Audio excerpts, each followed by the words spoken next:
watching the Crypto Market Update with your host, Chris Marshall, your home for the latest crypto news, reviews, and updates that can be found around the block. If this is your first time here, then we would like to thank you for watching. If you enjoy the show, please like, subscribe, and share with anyone that you believe needs this type of content in their life. Just a reminder, anything discussed on this show is for educational and entertainment purposes only and should not be considered financial advice. With that out of the way, let's get on with. Welcome to today's weekly crypto market recap.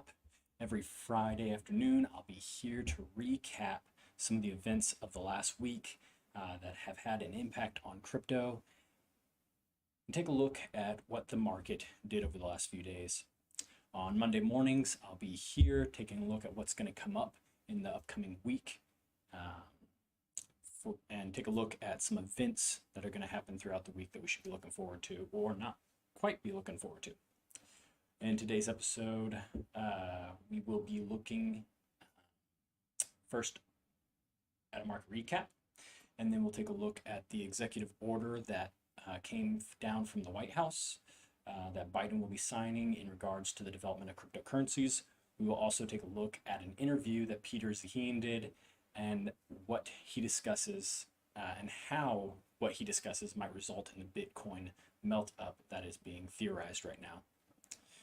So with that, let's go ahead and take a look at today's episode sponsor, which is OTEC, Ocala, Florida's Blockchain, Crypto, and Technology Innovation Council. If you are into tech and in the Ocala area, look them up on Facebook at www.facebook.com, Ocala Tech Council. They have meetups every Tuesday night. For the month of March, they are meeting at Symmetry Coffee Co. downtown. So go ahead and check them out. There should be a link down below. All right. With that, let's take a look at what is going on in the market. For that, we are going to go ahead and go over to TradingView. All right, so as you can see, this is Bitcoin's price movement. First, actually, let's go over to CoinMarketCap. Today's total market cap is $1.73 trillion. 24-hour volume, we're in the $80 billion range. Bitcoin's dominance is at 42.5% of the market, with Ethereum at 17.7%. And just so you're aware, gas on the Ethereum network has dropped drastically in the last few weeks. Let's go ahead and take a look at see what some of these coins did over the last week and last few days. Most of the major coins are down week over week, with a few exceptions: Polkadot, Terra. It's really about it, but most of the week has been bloody, even though we had that weird little mid-week pump in Bitcoin. What else? Let's go ahead and look at the chart now. All right, so as you can kind of see, we have a couple things playing out within this chart.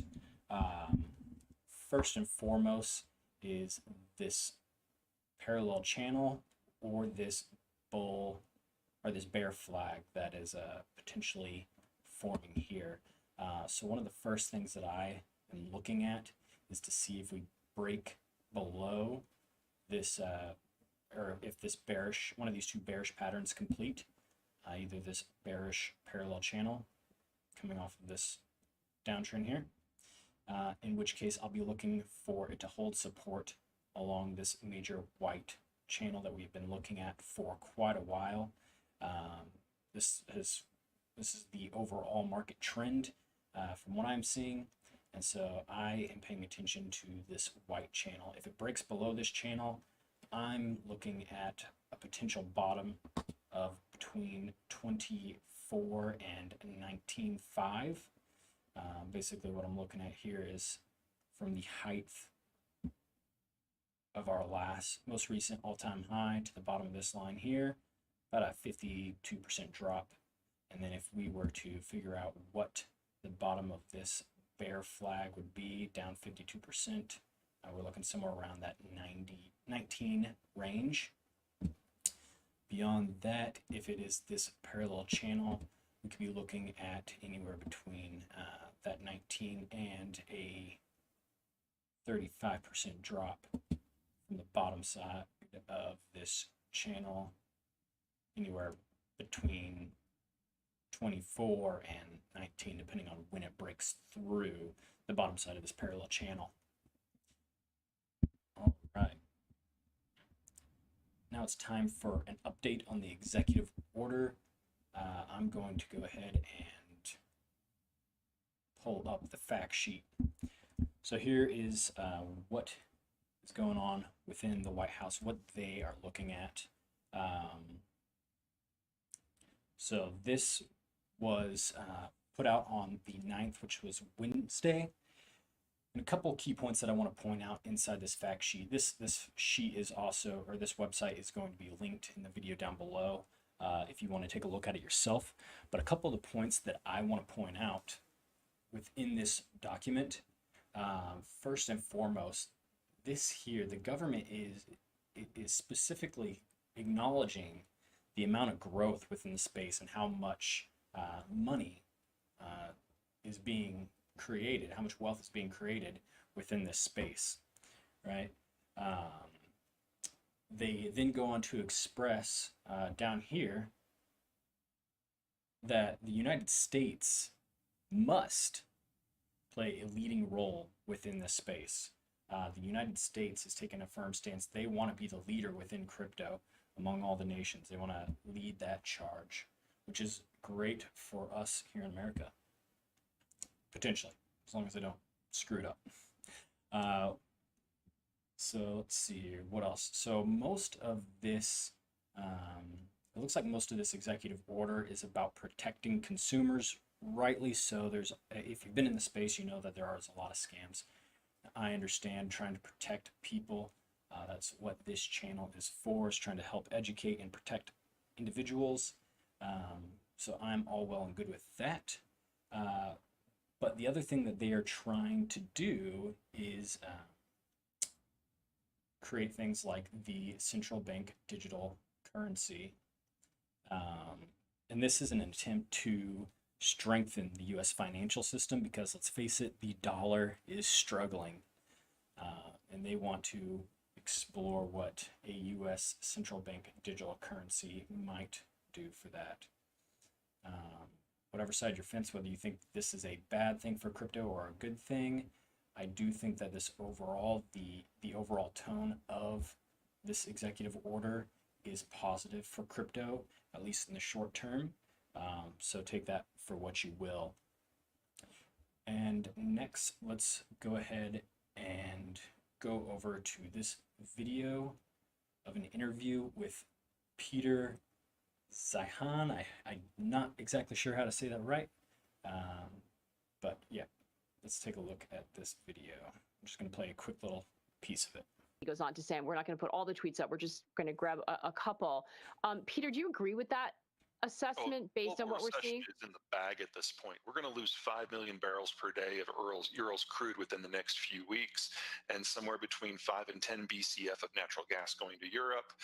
We're going to have a food crisis by the fourth quarter because the world's largest wheat exporter just invaded the 5th largest one. There isn't going to be any planting season in Ukraine this year.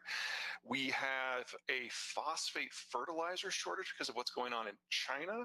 Because of natural gas prices, we now have a global nitrogen fertilizer shortage.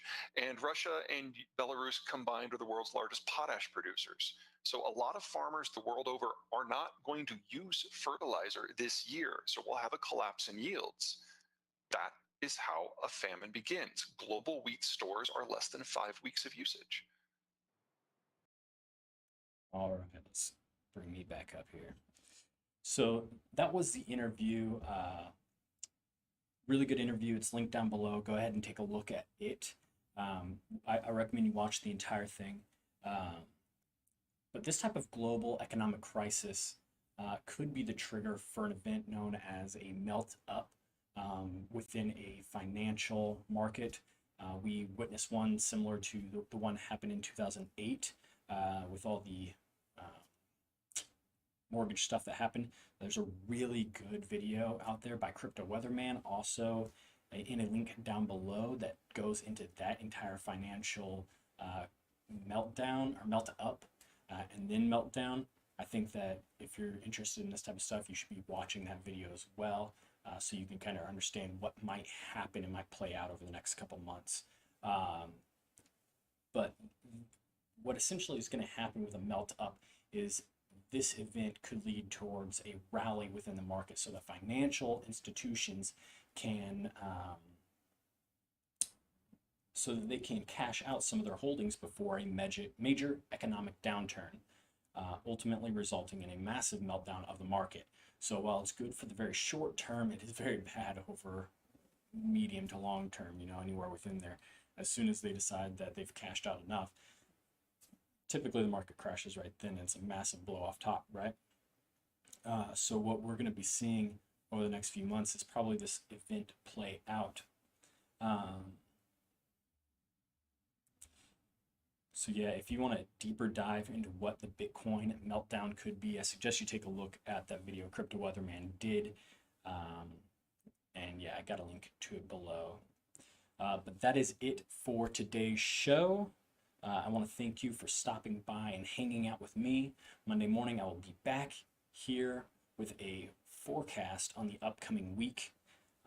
Please, if you found this informative at all, and if you found it valuable, like and subscribe.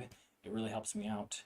This is a new channel, a new series I'm going to be doing. So yeah, hopefully it wasn't too hard to watch. I'm still figuring it all out. So I appreciate your support and helping me, kind of giving me patience, or appreciate your patience while I'm trying to figure all this out. But if you found this valuable, please go ahead and like and subscribe. I will be putting more of this stuff out there. I will see you all Monday morning at 10 a.m. Eastern Standard Time. Until next time, this is Chris signing off.